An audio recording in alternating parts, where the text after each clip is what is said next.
जय हिंद प्यारे दोस्तों। अप्लाइड स्टडी में आप लोगों का स्वागत है। आई होप कि पिछले क्लासेस को आप लोगों ने एंजॉय किया होगा। जो पिछला क्लासेस जो हुआ है, जो कि आपका निशांत सर के द्वारा जो लिया गया था, जो कि खुद एक यूपीपीसीएल में एई के पोस्ट में कार्यरत हैं, उनके द्वारा कुछ सेशन लिए गए होंगे। आई होप कि आप लोगों को वो सेशन जो है वो अच्छा लगा होगा। और अगर आप चाहते हैं कि वो सेशन इसी तरह का कंटिन्यू रखें तो प्लीज़ कमेंट करके हम लोग को ज़रूर बताएं कि ये सेशन जो है वो आप उनके द्वारा जो है जो भी सेशन करवाए गए हैं वो कैसा लगा और उनके साथ कंटिन्यू आप लोग बरकरार रहना चाहते हैं तो ये कमेंट करके ज़रूर बताएंगे। तो आज के सेशन में हम लोग इलेक्ट्रोस्टैटिक का ही रिमेनिंग जो टॉपिक जो बचे हुए थे उसको हम लोग देखेंगे और हम लोग ब्रीफली समझेंगे कि इलेक्ट्रोस्टैटिक क्या है और किन किन टॉपिक को जो है वो पढ़ना जरूरी है। आने वाले एग्जामिनेशन में ये सारे क्वेश्चन जो है वो इसी टॉपिक से आपको देखने को मिलेंगे। तो ये जो चैप्टर है वो चैप्टर नंबर 5 है और ये लेक्चर जो है वो लेक्चर 3 रहने वाला है। ठीक है, तो चलिए फिर आज के सेशन को हम लोग स्टार्ट करते हैं। तो उससे पहले बोलना चाहूंगा, जिन लोगों ने अभी तक इस वीडियो को शेयर नहीं किया है वो जल्दी से जल्दी इस वीडियो को शेयर कर दे, और जिन लोगों ने अभी तक अप्लाइड स्टडी को सब्सक्राइब नहीं किया है वो जल्दी जल्दी सब्सक्राइब कर ले और बेल आइकन पे क्लिक कर ले, ताकि आने वाले जितने भी वीडियोस के नोटिफिकेशन है वो आपको मिल सके और आप अच्छे से प्रिपरेशन कर सके। तो चलिए फिर हम लोग इस टॉपिक को स्टार्ट करते हैं और देखते हैं। यहाँ देखिए, एक सुपरपोजिशन प्रिंसिपल की बात कर रहा है। सुपरपोजिशन प्रिंसिपल है क्या, इसके बारे में हम लोग बात करेंगे। पहले हम लोग जान लेते हैं कि मान लेते हैं कि यहाँ पे एक Q1 चार्ज है और यहाँ पर एक Q2 चार्ज है। ठीक है, इन दोनों के बीच का डिस्टेंस मान लेते हैं R है। ठीक है, ये R डिस्टेंस है। तो इन दोनों के बीच में कुछ फोर्स लगता होगा, एट्रैक्टिव फोर्स लगता होगा, रिपल्सिव फोर्स लगता होगा, कुछ तो फोर्स लगता होगा क्योंकि ये भी चार्ज है और ये भी चार्ज है, कोई फोर्स लगता होगा। तो इस दोनों के बीच के फोर्स को डिटरमाइन करने के लिए हम लोग एक फॉर्मूला लगाते थे, F is equal to Q1 into Q2 by R square. ठीक है, इस तरह से। तो ये फोर्स से हम लोग को पता चल जाता था कि उसमें जो है कितना फोर्स लग रहा है। लेकिन यहां पे बात कर रहा है केवल दो चार्जेस का। अगर दो चार्ज अगर दिए हुए हैं तो हम लोग ये फॉर्मूला लगाएंगे। ठीक है, इतना समझ गए। अगर हम लोग मान लेते हैं कि यहां पर अगर दो चार्ज था तो हम लोग फोर्स का फॉर्मूला लगाएं, F is equal to Q1 into Q2 by R square. लेकिन अगर बात करें कि नंबर ऑफ चार्जेस ज्यादा हैं, अगर दो से ज्यादा है चार्जेस, तो हम लोग कैसे फाइंड करेंगे वो हम लोग देखेंगे। मान लेते हैं कि Q1 है, Q2 है, Q3 है, इस तरह करके Qn तक है चार्जेस। ठीक है, तो इसमें मान लेते हैं ये Q1 चार्ज है। ठीक है, तो इस Q1 चार्ज पे ये भी फोर्स लगाता होगा, ये भी फोर्स लगाता होगा और इनसे भी फोर्स पड़ता होगा यहाँ पे Q1 पे। तो इस फोर्स को डिफाइन करने के लिए, इस फोर्स को हम लोग को कितना फोर्स इसमें लग रहा है Q1 पे, उसको हम लोग को जानने के लिए यहाँ पे हम लोग लगाएंगे सुपरपोजिशन का प्रिंसिपल लगाएंगे। पहले हम लोग जानते थे किससे, दो अगर चार्ज दिया हुआ है उसको हम लोग किससे समझते थे, कूलम्ब्स लॉ से समझते थे। लेकिन दो से ज्यादा अगर चार्ज मौजूद है और उसमें हम लोग फोर्स को पता करना है तो वहां पर सुपरपोजिशन प्रिंसिपल लगाएंगे। तो सुपरपोजिशन प्रिंसिपल का ही ये काम है कि दो चार्ज से अगर ज्यादा मौजूद है फील्ड में तो हम लोग इससे जो है सुपरपोजिशन प्रिंसिपल से हम लोग सॉल्व करते थे।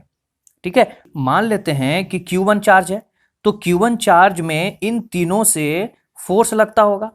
तो यहां पे मान लेते हैं Q3 में F3 फोर्स ये लगा रहा होगा और Qn में Fn फोर्स इसमें लग रहा होगा Q1 में, और यहां पर F2 फोर्स लगा रहा होगा इस Q1 में।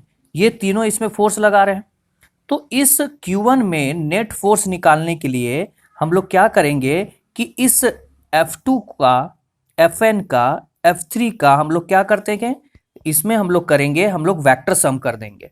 ठीक है, करेंगे क्या कि जैसे मान लेते हैं कि अगर Q1 में F1 फोर्स पता करना है तो यहां पर क्या करेंगे, vector sum of F2 plus vector sum of F3 plus vector sum of Fn तक। ठीक है, इस तरह का वेक्टर सम निकालते थे। तो Q1 में जितना फोर्स लग रहा है वो जो है इस टोटल यानी रेस्ट चार्ज से जो निकला हुआ फोर्स है उसका वेक्टर सम के बराबर में होता है। ठीक है, इतना समझ गए। चलिए आगे देखते हैं। यहाँ देखिए ये पॉइंट बोल रहा है कि सिंपली अगर हम लोग दो चार्ज के बीच में अगर फोर्स निकालेंगे तो उसको हम लोग निकालेंगे कूलाम्स लॉ से, ठीक है। लेकिन वहीं पर नंबर ऑफ चार्ज अगर ज़्यादा दिया हुआ है, दो से ज़्यादा, तो वहाँ पे नेट चार्ज, टोटल चार्ज निकालने के लिए क्या करेंगे, मान लेते हैं ये Q1 चार्ज दिया हुआ है, इसमें टोटल फाइंड अगर करना है तो यहाँ पे टोटल वेक्टर, टोटल फोर्स का जो है वेक्टर सम कर देते हैं, ठीक है। समझ गए इतना? पर यही यहाँ पर यही चीज़ दिया हुआ है कि मान लेते हैं कि Q1, Q2, Q3 और Qn तक जो है एक यहाँ पर चार्ज दिया हुआ है, जो कि यहाँ पे देख सकते हैं, ये आपका दे दिया है ओरिजिन, ठीक।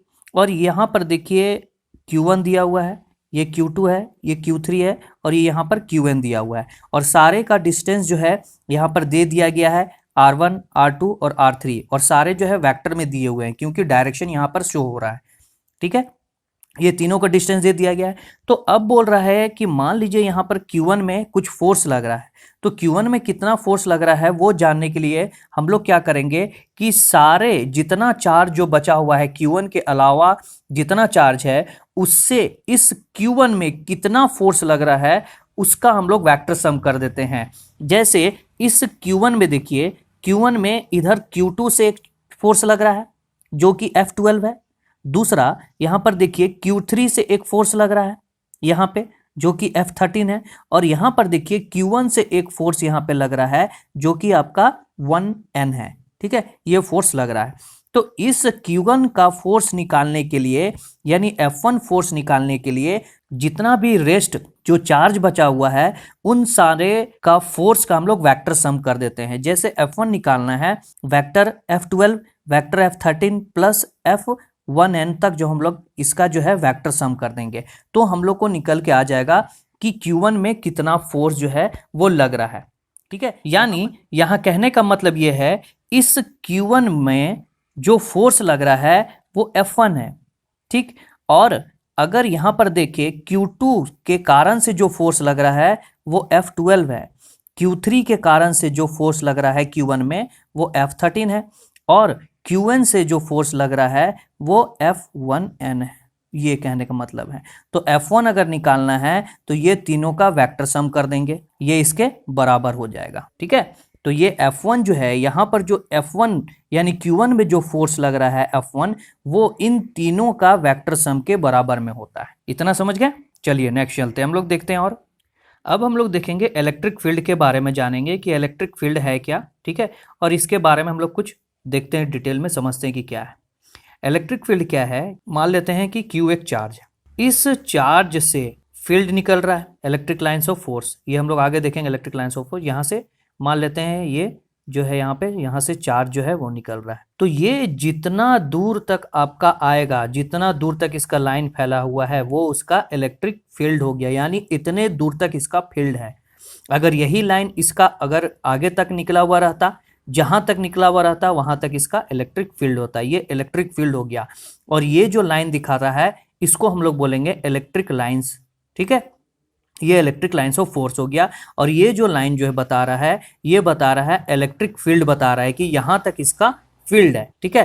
तो ये जो इलेक्ट्रिक फील्ड, जैसे मैंने बताया, ये इलेक्ट्रिक फील्ड जो है वो Q चार्ज के कारण से ही ये इसके चारों तरफ रहता है, यानी चार्ज के चारों तरफ जो है वो आपका इलेक्ट्रिक फील्ड देखने को मिलेगा, ठीक है। और यही चार्ज, यही इलेक्ट्रिक फील्ड जो है वो दूसरे चार्ज को, चाहे वो पॉजिटिव हो या नेगेटिव हो, ये इसको जो है अट्रैक्ट करेगा या रिपेल करेगा। ये एक्सपीरियंस से बताता है कि ये चार्ज जो है वो कितना इसका इलेक्ट्रिक फील्ड का इंटेंसिटी है, कितना इसका जो है पावर है, कितना फोर्स इसमें लग रहा है, ठीक है। तो यही फोर्स जो है, यही इलेक्ट्रिक फील्ड जो है वो इसको रिपेल करेगा या फिर अट्रैक्ट करेगा। दूसरी बात कि अगर यहाँ पर अगर कोई Q चार्ज है, ठीक है, मान लेते हैं ये पॉजिटिव Q चार्ज है और यहाँ पर भी आपका पॉजिटिव Q चार्ज है। अगर दोनों सेम चार्ज हैं तो क्या करेंगे, एक दूसरे को रिपेल करेंगे, ठीक। अगर वहीं पे, अगर यहाँ पे नेगेटिव चार्ज है और यहाँ पे भी नेगेटिव चार्ज है तो इस कंडीशन में भी एक दूसरे को रिपेल करेंगे, क्योंकि यहाँ पर देखिए चार्ज का जो साइन है दोनों में सेम है, यानी ये जो है लाइक चार्ज है। नेक्स्ट देखेंगे कि अगर यहाँ पे प्लस चार्ज है और दूसरा जो है नेगेटिव चार्ज है, तो यहाँ पे क्या करेंगे कि एक दूसरे को ये अट्रैक्ट करेंगे। तो इतना याद रखिएगा, अगर अलग अलग चार्ज है तो एक दूसरे को अट्रैक्ट करेंगे, यानी पॉजिटिव नेगेटिव या नेगेटिव पॉजिटिव है तो एक दूसरे को अट्रैक्ट करेंगे। लेकिन अगर सेम चार्ज है तो एक दूसरे को रिपेल करेंगे, एक दूसरे को धक्का देंगे। अगर प्लस प्लस हो या माइनस माइनस हो तो एक दूसरे को रिपेल करेंगे। ठीक है, इतना समझ गए। जैसे देखिए यहाँ पर एक एग्जाम्पल दिया हुआ है कि ये एक, मान लेते हैं ये एक पॉइंट ओ है। ठीक है, ये एक पॉइंट ओ है, ये पॉइंट मान लीजिए और यहाँ पर ओ है, और ये ओ पॉइंट जो है वो यहाँ पर रखा हुआ है, क्यू चार्ज रखा हुआ है, पॉजिटिव क्यू। वही कुछ दूरी पे एक यहाँ पर पॉजिटिव चार्ज रखा हुआ है, लेकिन ये जो है आपका क्यू नोट है। ठीक है, ये भी पॉजिटिव है और ये भी पॉजिटिव है। इसमें क्या होगा कि मैंने भी बताया कि अगर सेम चार्जेस है, ठीक है, तो यहाँ पर क्या होगा कि एक दूसरे को रिपेल करेगा। तो यहाँ पर देखिए दोनों में पॉजिटिव चार्ज है, तो यहाँ पर क्या एक फोर्स एक्सर्ट होगा, एक फोर्स एक्सपीरियंस करेगा ये क्यू चार्ज। तो यहाँ पर क्या करेगा, ये पॉजिटिव क्यू चार्ज जो है वो इसको रिपेल करना चालू करेगा, इधर धक्का देना चालू करेगा। जैसे कि यहाँ पे फिगर में आप देख रहे हैं कि क्या कर रहा है कि ये क्यू चार्ज जो है वो ये पॉजिटिव क्यू नोट को जो है वो इधर धक्का दे रहा है, कुछ फोर्स लगा के धक्का दे रहा है। तो यहाँ पे क्वेश्चन राइज होता है कि यहाँ पे पॉजिटिव क्यू नोट ही क्यों इधर धक्का हो रहा है। तो एक चीज याद रखिएगा कि हर किसी भी चार्ज का एक अपना अपना एक पावर होता है। तो अगर यहाँ पर अगर प्लस क्यू चार्ज जो है इस प्लस क्यू नोट को धक्का दे रहा है, यानी ये इसका क्यू नोट का पावर फोर्स जो है इसका वो कम है एज कंपेयर टू ये पॉजिटिव क्यू चार्ज। इस कारण से ये पॉजिटिव क्यू चार्ज जो है इस पॉजिटिव क्यू नोट चार्ज को, टेस्ट चार्ज को इधर की ओर धक्का दे रहा है। ठीक है, यहाँ देखिए पहला पॉइंट दिया हुआ है कि एक प्लस क्यू चार्ज मौजूद है। जैसा कि ऊपर हम लोगों ने देखा एक फिगर में कि एक प्लस क्यू चार्ज था, उस क्यू चार्ज से एक इलेक्ट्रिक फील्ड निकलता है और उस क्यू चार्ज को हम लोग एक सोर्स चार्ज मान लेते हैं। ठीक है, उस सोर्स चार्ज को मान लिए और वहां पे आप देखते हैं कि प्लस क्यू नोट था, तो इस क्यू नोट को, प्लस क्यू नोट को हम लोग क्या मानते हैं, टेस्ट चार्ज मानते हैं। इसको एज ए टेस्ट पे हम लोग कहीं पे यूज करते हैं। ठीक है, और ये Q plus Q note charge जो है वो बहुत ज़्यादा छोटा होता है, जितना हो सके उतना छोटा होता है। तो ये छोटा होने के कारण से अगर ये क्यू प्लस क्यू चार्ज से फील्ड मान लीजिए निकल रहा है और यहाँ पर अगर हम लोग plus Q charge Q note को अगर हम लोग यहाँ पे रख दिए, इस प्लस क्यू नोट में जो प्लस क्यू नोट से जो फील्ड जो निकल रहा है इसमें कोई इफेक्ट नहीं डालेगा, कुछ इसको फर्क ही नहीं पड़ेगा। ठीक है, तो इसके कारण से कुछ डिस्टॉर्शन हुआ ही नहीं, तो ये मूव करेगा ही नहीं, बड़ा क्यू जो है वो मूव करेगा नहीं। तो यहाँ पे होगा क्या कि ये बड़ा क्यू बहुत ज्यादा पावर होने के कारण से इस छोटा क्यू को धक्का लगा देगा। ठीक है, इसलिए यहाँ पे मैंने बताया कि पॉजिटिव क्यू जो है वो ज्यादा पावरफुल है as compare to positive Q naught से, इसलिए बड़ा क्यू जो है वो छोटे क्यू को धक्का लगा दिया। चलिए नेक्स्ट पॉइंट देखते हैं। नेक्स्ट पॉइंट देखिए, नेक्स्ट पॉइंट कहता है कि थ्योरेटिकली इलेक्ट्रिक फील्ड जो चार्ज के कारण से जो इलेक्ट्रिक फील्ड जनरेट हो रहा है, जो निकल रहा है, वो हम लोग इन्फिनाइट तक बढ़ा सकते हैं। लेकिन अगर वहाँ पे इलेक्ट्रिक फील्ड मौजूद है और उसका डिस्टेंस को अगर हम लोग बढ़ा देंगे तो वहाँ डिस्टेंस बढ़ाने के कारण से इलेक्ट्रिक फील्ड जो है वो डिस्ट्रॉय हो जाएगा, खत्म हो जाएगा, कम हो जाएगा। जैसे कि अभी हम लोगों ने देखा फोर्स इज इक्वल टू, देखा हम लोगों ने Q1 into Q2 by R square, ये डिस्टेंस था। तो जैसे हम लोगों ने अगर डिस्टेंस बढ़ाएंगे यहाँ पे तो यहाँ पे क्या होगा, फोर्स कम हो जाएगा। तो वैसे ही यहाँ पर भी बोल रहा है कि अगर हम लोग डिस्टेंस को बढ़ाएंगे, चार्ज में अगर डिस्टेंस को बढ़ाएंगे तो वहाँ पे इलेक्ट्रिक फील्ड जो है वो कम हो जाएगा। ठीक है, तो यहाँ पे क्या समझ में आता है, इलेक्ट्रिक फील्ड जो होता है वो इन्वर्सली प्रोपोर्शनल होता है डिस्टेंस के। ठीक है, यहाँ पे अगर डिस्टेंस हम लोग स्क्वायर से बढ़ाएंगे तो इलेक्ट्रिक फील्ड जो है घटेगा। ठीक है, नेक्स्ट पॉइंट समझ गए। चलिए नेक्स्ट चलते हैं। अब हम लोग देखेंगे इलेक्ट्रिक लाइन्स ऑफ फोर्स, यानी फील्ड लाइन के बारे में हम लोग जानेंगे कि फील्ड लाइन है क्या। ठीक है, यहाँ देखिए इलेक्ट्रिक लाइन्स ऑफ फोर्स और फील्ड लाइन कहने का मतलब ये है कि ये देखिए यहाँ पे पॉजिटिव चार्ज है, यहाँ नेगेटिव चार्ज, यहाँ से एक लाइन जो निकल के आ रहा है और नेगेटिव में जा रहा है, प्लस से निकला और माइनस में गया, तो ये जो लाइन्स है इसी को हम लोग बोलते हैं इलेक्ट्रिक लाइन्स ऑफ फोर्स, या फिर इसको हम लोग फील्ड लाइन्स बोलेंगे। ठीक है, तो ये यहाँ पर देखिए पॉजिटिव से निकलता है और यह यहाँ पे नेगेटिव में जाता है। तो जितना लाइंस इससे जाएगा उतना ही आपका इलेक्ट्रिक लाइंस ऑफ फोर्स जो है वो ज़्यादा होगा। यहाँ पे समझने वाला इतना ही चीज़ था कि जो जितना नंबर ऑफ लाइंस यहाँ पॉजिटिव से नेगेटिव में जाएगा वो आपका इलेक्ट्रिक लाइंस ऑफ फोर्स हो गया, यानी उसको हम लोग फील्ड लाइन भी बोलते हैं और इलेक्ट्रिक लाइंस ऑफ फोर्स भी बोलते हैं। ये इसका फोर्स है, ठीक है, समझ गए। दूसरा पॉइंट यहाँ पे कहता है कि इलेक्ट्रिक लाइंस ऑफ फोर्स जो है एक पाथ है जिसमें आपका एक स्मॉल पॉजिटिव टेस्ट चार्ज जो है वो फ्रीली जो है यहाँ मूव करता है। यहाँ देखिए, यहाँ एक पॉजिटिव चार्ज है, तो पॉजिटिव चार्ज से एक लाइन निकला और नेगेटिव में गया, तो इसी में एक स्मॉल पॉजिटिव टेस्ट चार्ज जो है यहाँ पे फ्रीली जो है वो मूव करता है। ये पॉइंट यही बता रहा है, ठीक है।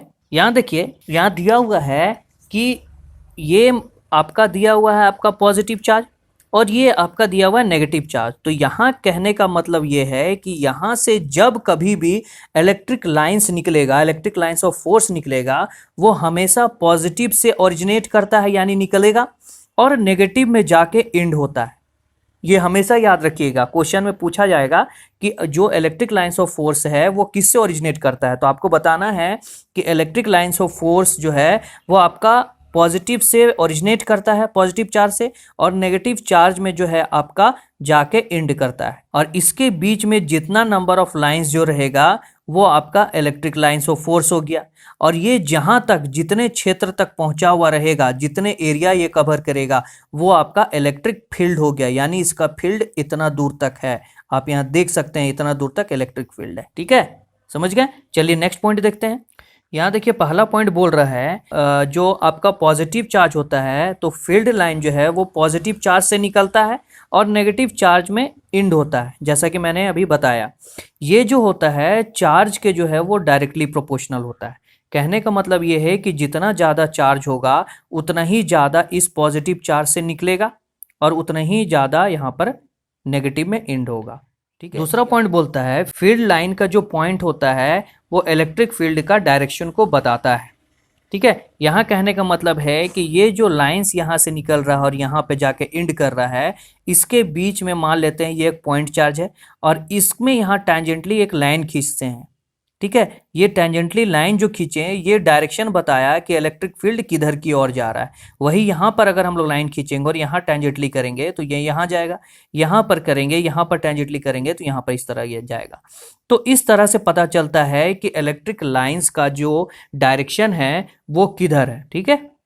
देखिए, अभी जो हम लोगों ने डिस्कस किया वही पॉइंट यहाँ पर भी लिखा हुआ है कि अगर फील्ड लाइंस जो है, फील्ड लाइन का स्ट्रेंथ यहाँ पे दिया हुआ है और वहाँ पे अगर पी पॉइंट चार्ज, अगर टेस्ट चार्ज रखे हुए हैं और उसमें अगर हम लोग को डायरेक्शन पता करना है इस फील्ड लाइन का, तो इस पी पॉइंट चार्ज से हम लोग एक टेंजेंटली लाइन खींचेंगे तो हम लोगों को पता चलेगा किधर है डायरेक्शन इस फील्ड का, ठीक है, इलेक्ट्रिक फील्ड का। तो इस टेंजेंट लाइन से हम लोग को पता चल जाएगा डायरेक्शन, ठीक है।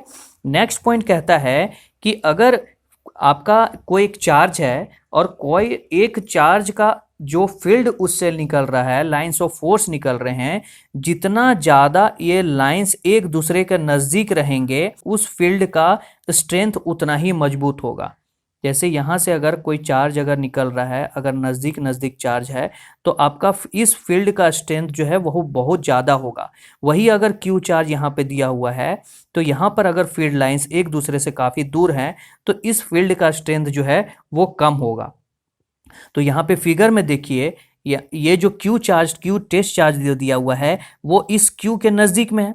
तो इस क्यू के नज़दीक में देखिए कितना लाइंस ऑफ फोर्स है, यहाँ पर आप देख सकते हैं, ठीक है। इतना ज़्यादा फील्ड लाइंस ऑफ जो लाइन जो है वो इसको जो है यहाँ पे लग रहा है।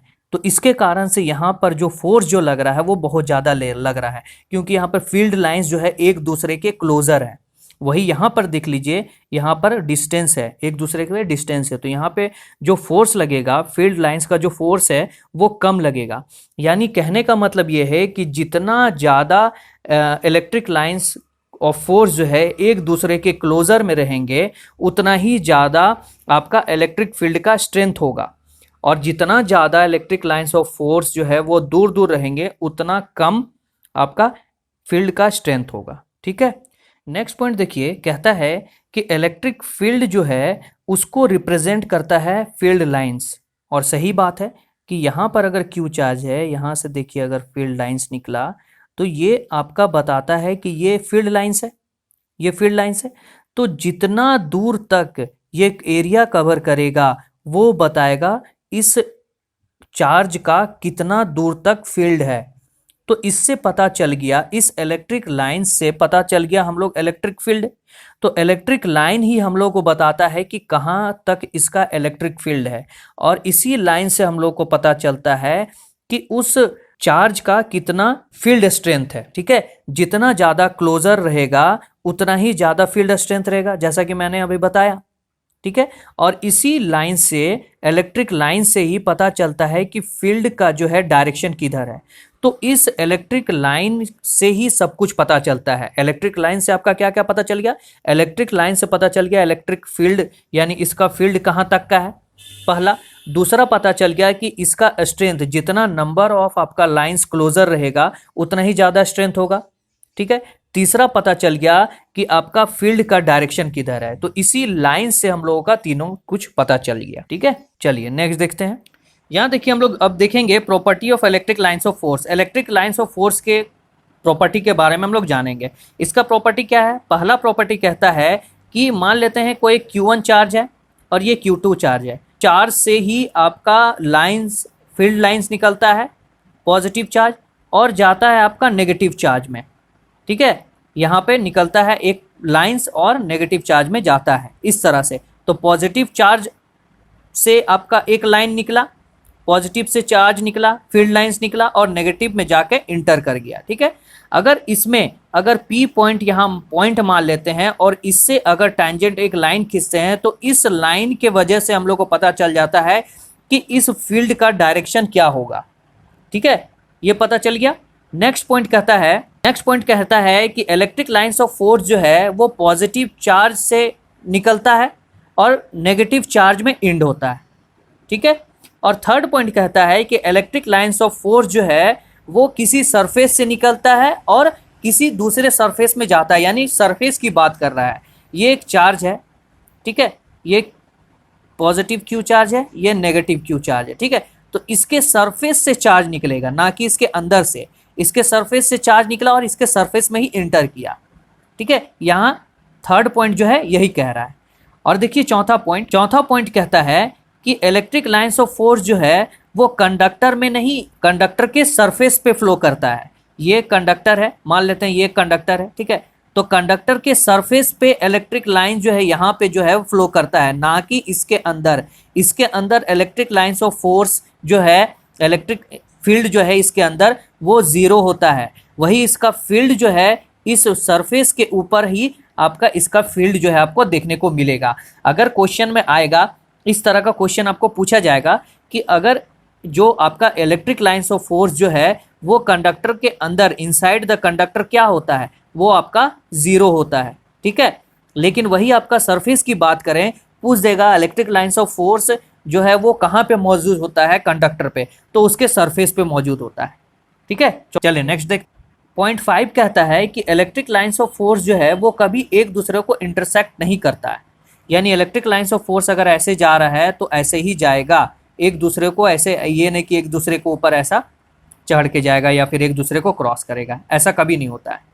यदि अगर ऐसा हुआ, यहाँ पर देखिए जैसा कि फिगर में दिया हुआ है, अगर एक दूसरे को इंटरसेक्ट किया इस पॉइंट पे, P पॉइंट पे, तो यहाँ से एक टेंजेंट लाइन खींचेंगे, यहाँ से एक टेंजेंट लाइन खींचे और इस लाइन पे यहाँ एक टेंजेंट लाइन खींचेंगे, तो इससे इस टेंजेंट लाइन से पता चल जाएगा कि इस फील्ड लाइन का डायरेक्शन किधर है। तो इससे आप देख सकते हैं कि दोनों का डायरेक्शन अलग अलग है। जब फील्ड लाइंस है और एक ही फील्ड है और एक ही फील्ड का अलग अलग डायरेक्शन है, तो ये पॉसिबल नहीं हो सकता कि एक ही फील्ड का अलग अलग डायरेक्शन हो। ठीक है, क्योंकि Q चार्ज जो है यहाँ से निकलता है और ऐसे जाता है, इस तरह से। अगर यहाँ पर दे देंगे कि यहाँ से ऐसे जा रहा है और यहाँ से ऐसे जा रहा है, तो ये पॉसिबल है ही नहीं। तो इलेक्ट्रिक लाइंस ऑफ फोर्स कभी एक दूसरे को क्रॉस नहीं करता, इंटरसेक्ट नहीं करता है। ठीक है, ये याद रखिएगा। चलिए नेक्स्ट पॉइंट देखते हैं। पॉइंट 6 में कहता है कि मान लेते हैं कि यहाँ पर एक चार्ज है। ठीक है, ये Q1 चार्ज है और ये Q2 चार्ज है। ठीक है, तो ये इलेक्ट्रिक लाइंस ऑफ फोर्स के कारण से इसमें क्या होता है कि एक दूसरे के बीच में ये दोनों जो है एक दूसरे पे सिकुड़ेंगे, एक दूसरे पे क्या है, कॉन्ट्रैक्ट होंगे। ठीक है, क्यों? क्योंकि यहाँ पे अपोजिट चार्ज है, इसलिए। मान लेते हैं कि दो कंडक्टर है और दो कंडक्टर में एक में Q1 चार्ज फ्लो कर रहा है और एक में Q2 चार्ज फ्लो कर रहा है। ठीक है, Q1 चार्ज पॉजिटिव है और Q2 चार्ज नेगेटिव है। तो दोनों में अलग अलग चार्ज होने के वजह से, अनलाइक चार्ज होने के वजह से एक दूसरे को जो है यहाँ अट्रैक्ट करेगा। ये इधर इसको अट्रैक्ट करेगा और ये जो है इसको अट्रैक्ट करेगा अपनी ओर। ठीक है, तो ऐसा होगा। तो इससे क्या होगा कि अगर दोनों चार्ज मौजूद है, दोनों अलग अलग चार्ज है, तो दोनों को अट्रैक्ट करने की वजह से ये दोनों आपस में चिपक जाएंगे। अब देखिए, हम लोग देखेंगे इलेक्ट्रिक फील्ड इंटेंसिटी के बारे में जाएंगे और जानेंगे हम लोग कि किसी भी फील्ड का स्ट्रेंथ क्या है, उसका इंटेंसिटी क्या है। तो इसको जानने के लिए क्या करेंगे कि एक हम लोग क्यू चार्ज लेंगे, पॉजिटिव क्यू चार्ज। ठीक है, और इसमें से कुछ फील्ड ऐसे निकल रहा है, आपका सरफेस से निकलता है, जैसा कि मैंने बताया था।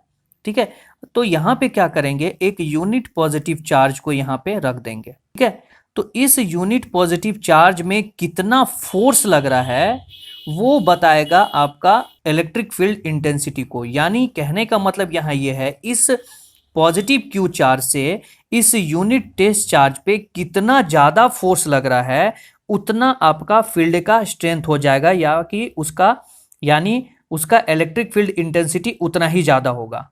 ठीक है, यानी अगर यहाँ पे मान लेते हैं 5 न्यूटन का फोर्स लग रहा है, तो यहाँ पे उस फील्ड का स्ट्रेंथ जो होगा वो उसी के हिसाब से होगा। अगर यहाँ पर बढ़ा देते हैं, अगर इस यूनिट चार्ज पे अगर 10 न्यूटन का फोर्स लग रहा है, यानी वहाँ पे इलेक्ट्रिक फील्ड इंटेंसिटी जो है वो इससे ज़्यादा हो गया, फील्ड स्ट्रेंथ ज़्यादा हो गया।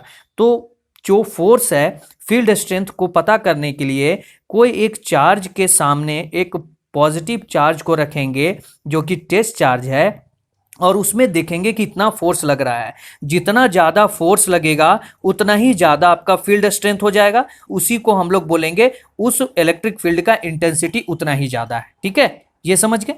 जैसे यहाँ पे दिया हुआ है कि इलेक्ट्रिक फील्ड इंटेंसिटी अगर किसी पॉइंट में पता करना है, जैसा कि हम लोगों ने अभी देखा कि Q पॉजिटिव चार्ज है। ठीक है, और यहाँ पर यूनिट पॉजिटिव चार्ज को यहाँ पे रख दिया गया है, यहाँ से फील्ड यहाँ पे निकल रहा है। तो यहाँ पर जो इलेक्ट्रिक फील्ड इंटेंसिटी, कितना इलेक्ट्रिक फील्ड इंटेंसिटी है, कितना स्ट्रेंथ है उस फील्ड का, वो जानने के लिए एक फॉर्मूला यहाँ पे लिखा हुआ है। Electric field intensity is equal to F हो गया फोर्स, कितना फोर्स लग रहा है वो, और पॉजिटिव चार्ज जो वहाँ पर है उसका जो है वैल्यू यहाँ पे लिख देंगे। जब इसको हम लोग सॉल्व करेंगे तो वैल्यू जो निकल के आएगा वो न्यूटन पर कूलाम में निकल के आएगा। ठीक है, तो यहाँ पे हम लोग को समझ में आ गया कि जो इलेक्ट्रिक फील्ड इंटेंसिटी का जो आपका वैल्यू निकल के आता है वो न्यूटन पर कूलाम में निकल के आता है। ठीक है, ये समझ गए। जैसे कि यहाँ पे दिया हुआ है Q जो है आपका चार्ज है जो कि कूलाम में लेते हैं, और F जो है फोर्स है जिसको न्यूटन में दिखाते हैं, जो कि Q के ऊपर फोर्स लग रहा है। ठीक है, एग्जाम्पल ले लेते हैं कि यदि 2 कूलाम का एक चार्ज जो है, Q आपका चार्ज है वो 2 कूलाम का है, और वहाँ पे जो फोर्स लग रहा है, फोर्स Q पे जो लग रहा है वो 10 न्यूटन का फोर्स लग रहा है। तो यहाँ पर इलेक्ट्रिक फील्ड इंटेंसिटी क्या हो जाएगा, E is equal to F by Q. तो फोर्स कितना लग रहा है 10, और यहाँ पर Q चार्ज कितना है 2, तो यहाँ पर लगेगा 5 न्यूटन पर कूलाम। ठीक है, तो ये फोर्स इलेक्ट्रिक फील्ड इंटेंसिटी इसका हो गया। इस क्वेश्चन का इलेक्ट्रिक फील्ड इंटेंसिटी जो निकल के आया वो 5 न्यूटन पर कूलाम निकल के आया। ठीक है, समझ गए। चलिए नेक्स्ट देखते हैं। देखिए, कुछ पॉइंट, इंपॉर्टेंट पॉइंट्स है, उसको आप लोग केयरफुली याद रखना होगा और अच्छे से उसको नोट डाउन करके आप लोग को रखना। पहला पॉइंट कहता है कि इलेक्ट्रिक इंटेंसिटी जो होता है, इलेक्ट्रिक फील्ड इंटेंसिटी होता है, वो आपका फोर्स होता है। ठीक है, जैसा कि हम लोगों ने अभी डिस्कस किया था कि Q चार्ज है और Q चार्ज से इलेक्ट्रिक लाइन्स ऑफ फोर्स ऐसे निकल रहे हैं। ठीक है, तो ये किसी डायरेक्शन में निकल रहे हैं, और हम लोगों ने देखा कि जितना लाइंस ऑफ फोर्स जो है एक दूसरे से क्लोजर रहेगा वो उसका मैग्नीट्यूड बताएगा कि कितना उसका पावर है, कितना मैग्नीट्यूड है। तो यहाँ हम लोगों ने देखा कि इलेक्ट्रिक इंटेंसिटी का आपका डायरेक्शन भी होता है और मैग्नीट्यूड होता है। तो इस कारण से इलेक्ट्रिक इंटेंसिटी जो है वो वेक्टर क्वांटिटी में आता है। यहाँ आप देखिए वेक्टर क्वांटिटी में आता है। ठीक है, तो याद रखिएगा इलेक्ट्रिक इंटेंसिटी जो है आपका वेक्टर क्वांटिटी में आता है। ठीक है, क्वेश्चन में पूछा जाएगा कि इलेक्ट्रिक इंटेंसिटी जो है आपका वेक्टर क्वांटिटी में आता है या स्केलर क्वांटिटी में आता है। तो यहाँ हम लोगों ने देखा कि ये जो है आपका वेक्टर क्वांटिटी में आता है। ठीक है, नेक्स्ट पॉइंट कहता है कि इलेक्ट्रिक इंटेंसिटी को हम लोग डिस्क्राइब कर सकते हैं लाइंस ऑफ फोर्स में। जैसा कि हम लोगों ने देखा कि जो आपका लाइंस निकल रहा है ये बताता है कि आपका जो इंटेंसिटी कितना है। कहने का मतलब ये है कि अगर ये लाइंस ऑफ फोर्स जो है एक दूसरे के क्लोजर हैं, ठीक है, तो उतना ही ज्यादा यहां पर इलेक्ट्रिक लाइंस ऑफ इंटेंसिटी होगा, ठीक है, यानी उसका फील्ड का स्ट्रेंथ उतना ही ज्यादा होगा। अगर ये एक दूसरे के काफी डिस्टेंस में रहेंगे, ठीक है, तो इसका इंटेंसिटी उतना ही कम होगा। तो इतना याद रखिएगा कि जितना लाइंस ऑफ फोर्स अगर एक दूसरे के क्लोजर में है, इंटेंसिटी उतना हाई होगा, और एक दूसरे के अगर दूर दूर हैं उसका इंटेंसिटी कम होगा। ये दूसरा पॉइंट यही कह रहा है। तीसरा पॉइंट कहने का मतलब यह है कि इलेक्ट्रिक इंटेंसिटी जो है वो उसको हम लोग वोल्ट पर मीटर में भी दिखाते हैं, यानी 1 वोल्ट पर मीटर अगर कहीं दिया हुआ है तो वो बराबर हो जाएगा 1 न्यूटन पर कूलम के। ठीक है, समझ गए। चलिए नेक्स्ट देखते हैं। अब हम लोग देखेंगे कि इलेक्ट्रिक फील्ड इंटेंसिटी जो है वो किसी भी पॉइंट चार्ज के कारण से वहां पे इलेक्ट्रिक फील्ड इंटेंसिटी हम लोग कैसे डिफाइन करते हैं। ठीक है, तो यहां पे देखिए कि कंसीडर कर लेते हैं कि ओ पॉइंट पे एक पॉजिटिव क्यू चार्ज है और यहाँ पे पी पॉइंट पे हम लोग को पता करना है कि कितना इलेक्ट्रिक फील्ड यहाँ पे इस जगह पे कितना इलेक्ट्रिक फील्ड इंटेंसिटी होगा। तो यहाँ पे क्या करेंगे कि इतने ही डिस्टेंस में, ये डी डिस्टेंस में रखा हुआ है पी, ओ और पी के बीच में डी डिस्टेंस है, तो इतने ही डिस्टेंस में पी पॉइंट पे एक पॉजिटिव क्यू नोट चार्ज को रखेंगे। तो जितना फोर्स इस क्यू से इस पॉजिटिव क्यू नोट पे जितना फोर्स लगेगा उतना इसमें इलेक्ट्रिक फील्ड इंटेंसिटी होगा। इसको निकालने के लिए एक फॉर्मूला है, यहां पर देख सकते हैं, मोड ई है। इस पी पॉइंट पे आपका इलेक्ट्रिक फील्ड इंटेंसिटी निकल के आ जाएगा, इसको जब हम लोग कैलकुलेट करेंगे तब। ठीक है, तो इलेक्ट्रिक फील्ड इंटेंसिटी किसी पी पॉइंट पे निकालने के लिए यही फॉर्मूला हम लोग लगाएंगे, समझ गए। अभी हम लोगों ने देखा कि इलेक्ट्रिक फील्ड इंटेंसिटी किसी पॉइंट चार्ज पे कितना आपका इलेक्ट्रिक फील्ड इंटेंसिटी होता है। अब यहां देखेंगे कि इलेक्ट्रिक फील्ड इंटेंसिटी किसी ग्रुप पॉइंट चार्ज के कारण से कितना होता है। अगर ग्रुप चार्ज को अगर डिफाइन करना है और अगर उसको समझना है, उसको सॉल्व करना है, तो हम लोग क्या करते थे, सुपरपोजिशन प्रिंसिपल लगाते थे। सुपरपोजिशन प्रिंसिपल से ही उसको हम लोग सॉल्व करते थे। तो कहता है कि इलेक्ट्रिक फील्ड इंटेंसिटी जो आपका ग्रुप पॉइंट चार्ज है उसको फाइंड करने के लिए हम लोग सुपरपोजिशन प्रिंसिपल लगाएंगे। और अगर हम लोग को अगर पी पॉइंट पे अगर ये पी पॉइंट है, इस पी पॉइंट पे अगर Q1 पे पता करना है कि कितना इलेक्ट्रिक फील्ड इंटेंसिटी है, तो बाकी का चार्ज इसके आसपास में और भी चार्जेस होंगे क्योंकि ग्रुप ऑफ चार्ज है, तो इसके आसपास जो भी चार्ज होंगे Q2 होगा, Q3 होगा, Q4 होगा, इसका जो हम लोग क्या करेंगे, वेक्टर सम कर देंगे। तो इन तीनों का वेक्टर सम करेंगे वो इसके बराबर में हो जाएगा, Q1 के बराबर में। यानी इलेक्ट्रिक फील्ड इंटेंसिटी यहाँ Q1 में जितना होगा वो इक्वल टू इन तीनों के इलेक्ट्रिक फील्ड के वेक्टर सम के बराबर में होगा। ठीक है, कैसे देखेंगे यहाँ पे कि Q1, Q2, Q3, Qn तक दिया हुआ है और P पॉइंट पे हम लोग को पता करना है, ये P पॉइंट है, P पॉइंट पे Q चार्ज है, तो Q में इलेक्ट्रिक इंटेंसिटी है और Q1 का वेक्टर E1 है और Q2 का वेक्टर E1 है। इसी तरह जो है आपका यहाँ पे दिया हुआ है, तो इन तीनों का क्या करेंगे, हम लोग वेक्टर सम कर देंगे। मान लेते हैं कि अगर ये Q है, P पॉइंट पे Q का हम लोग इलेक्ट्रिक फील्ड इंटेंसिटी निकालना है, तो इसका इलेक्ट्रिक फील्ड इंटेंसिटी निकालने के लिए इसका इलेक्ट्रिक फील्ड इक्वल टू हो गया इसका इलेक्ट्रिक फील्ड इक्वल टू, और Q1 का इलेक्ट्रिक फील्ड जो हो गया वो E1 हो गया, वेक्टर E1, प्लस Q2 का इलेक्ट्रिक फील्ड जो हो जाएगा वो E2, vector E2, plus Q3 का जो इलेक्ट्रिक फील्ड इंटेंसिटी हो जाएगा वो वेक्टर E3 हो जाएगा। इसी तरह करके आपका En तक जाएगा, ठीक है, वेक्टर का। तो इन तीनों का वेक्टर सम जो करेंगे वो इसके E के बराबर में हो जाएगा, समझ गए। चलिए नेक्स्ट चल। अभी हम लोगों ने देखा इलेक्ट्रिक फील्ड, देखा इलेक्ट्रिक फील्ड इंटेंसिटी, देखा। अब हम लोग देखेंगे इलेक्ट्रिक फ्लक्स और इलेक्ट्रिक फ्लक्स डेंसिटी। ठीक है, तो यहां देखिए कि इस इलेक्ट्रिक फ्लक्स को हम लोग क्या करेंगे, इलेक्ट्रिक फील्ड से हम लोग कंपेयर करेंगे। इलेक्ट्रिक फील्ड को हम लोग क्या देखते थे, इलेक्ट्रिक फील्ड को हम लोग लिखते थे ई से, वही यहाँ पे इलेक्ट्रिक फ्लक्स को हम लोग किससे दिखाएंगे, इसका सिंबल जो है वो साई से, इस तरह का त्रिशूल से दिखाते हैं। ठीक है, और इस इलेक्ट्रिक फ्लक्स को हम लोग जो मेजर करते हैं उसको हम लोग कूलाम में मेजर करते हैं। तो सिंबल इलेक्ट्रिक फ्लक्स का सिंबल क्या हो गया, ये साई हो गया, और इसको हम लोग मेजर किससे करते हैं, कूलाम से करते हैं। ठीक है, इतना समझ गए। यहाँ पर दिया हुआ है कि एक बॉडी है, चार्ज बॉडी है और क्यू कूलाम से वो इमिट कर रहा है, तो उसका टोटल इलेक्ट्रिक फ्लक्स जो होगा वो क्यू कूलाम होगा। कहने का मतलब ये है कि इलेक्ट्रिक फ्लक्स आपका साई हो गया, वो बराबर हो गया, मान लीजिए है कि किसी भी कोई एक बॉडी है वो चार्ज्ड है क्यू कूलाम से, तो जितना चार्ज्ड क्यू कूलाम, जितना कूलाम से वो चार्ज होगा वही उसका हो गया इलेक्ट्रिक फ्लक्स। ठीक है, नेक्स्ट पॉइंट कहता है कि फ्लक्स डेंसिटी जो है वो किसी भी यूनिट एरिया से अगर पास करता है तो उतना उसका इलेक्ट्रिक फ्लक्स डेंसिटी हो गया। कहने का मतलब ये है कि मान लेते हैं कि ये आपका एरिया है, ठीक है, ये कोई एक एरिया है, तो इसके जितना एरिया से इलेक्ट्रिक फ्लक्स पास कर रहा है वो उसका इलेक्ट्रिक फ्लक्स डेंसिटी हो गया। तो इसका फॉर्मूला भी कुछ इसी तरह है, flux density D is equal to psi, जितना फ्लक्स पास कर रहा है पर एरिया में, यानी पर एरिया में जितना फ्लक्स पास कर रहा है वो उसका हो गया फ्लक्स डेंसिटी, यानी उसका घनत्व। तो कहने का है यहाँ पे अगर मान लेते हैं कि Q फ्लक्स पास कर रहा है कितना एरिया में, A एरिया में, तो इसका निकल के आ गया आपका कूलाम पर मीटर स्क्वायर।